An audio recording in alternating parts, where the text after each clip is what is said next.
Are you still looking at me? Why you still looking at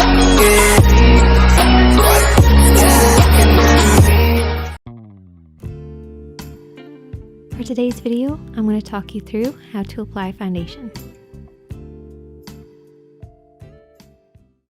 A question I always get asked is, do you do your foundation before or after you do your eye makeup?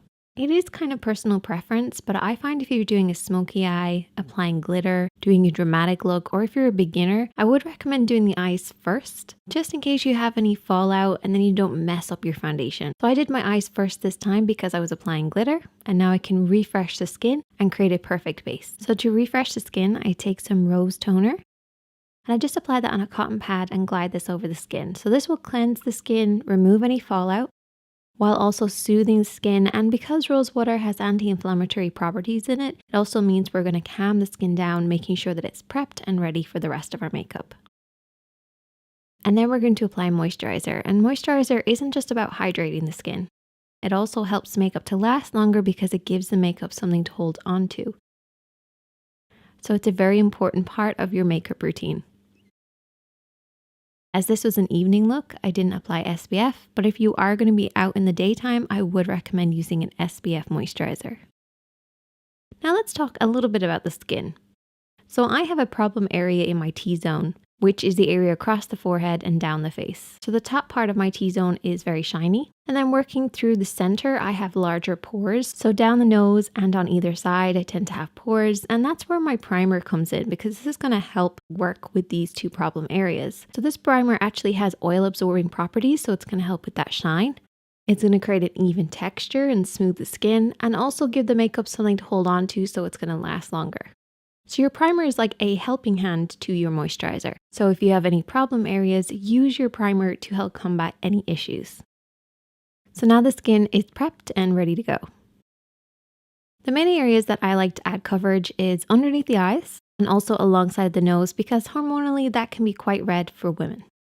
So I'm going to be taking my concealer and I'm going to apply this underneath the eye alongside the edge of the nose because I do wear glasses, so I like coverage there.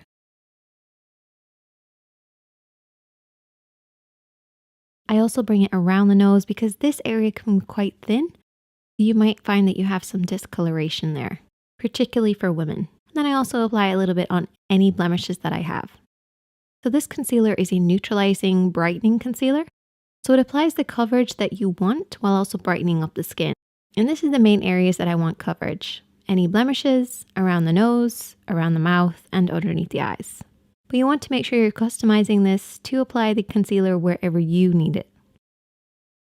And then I'm going to take my foundation brush and blend this in. So this is a flat top kabuki. You can see all the little hairs and bristles that this brush has. And these are going to help blend everything out. So what I want to do is I want to pick up the leftover product that might be on the back of my hand. And then I'm going to do a woodpecker motion. The woodpecker motion is basically a stippling type motion where you're bouncing the brush off and on the skin. What we don't want to do is to put too much pressure on the brush or turn it on its side. We really want to keep at a 90-degree angle against the skin, allowing the brush to do its work. So bounce this off and on the skin to blend in that concealer.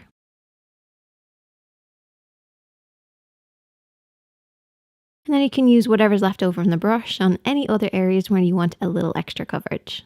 And so then we can move on to applying our foundation because our skin is nice and even.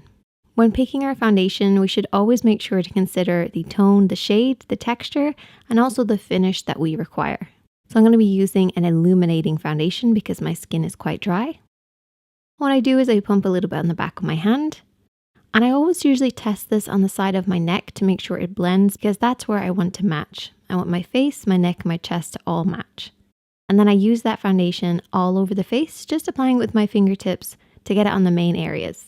Then going back to that foundation brush with all those beautiful bristles, we're going to pick up the leftover product on the back of the hand.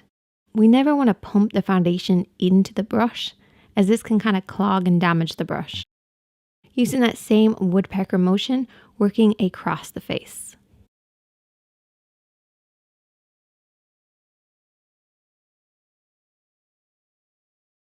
Once I feel I have the coverage that I desire, I'm going to take a setting spray and just to set this in place. This is a bit strange, but what I do is I spritz the skin now so we have set the foundation and concealer.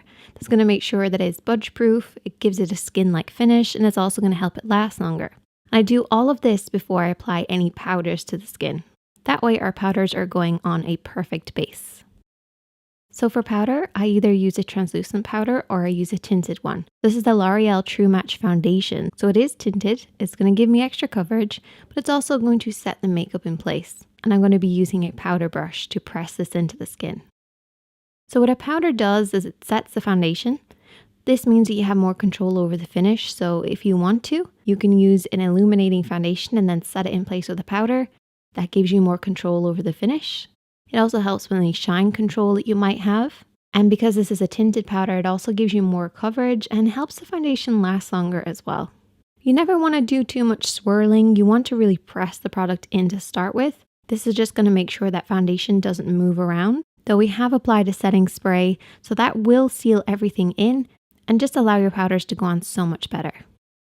I'm then going to apply another layer of setting spray over the top of the powders and all the other products that I've used on my skin. So once I've done my bronzers, my blushes, my highlights, I then spritz the skin again, and this will bring it back to a skin-like finish while also helping to last longer. And you can check back next week if you want to see how I apply blushes and contours and all that kind of stuff. Make sure to hit that subscribe button if you haven't already. Hit that like button, and I will see you guys next week. Why you still looking at me? Why you, yeah.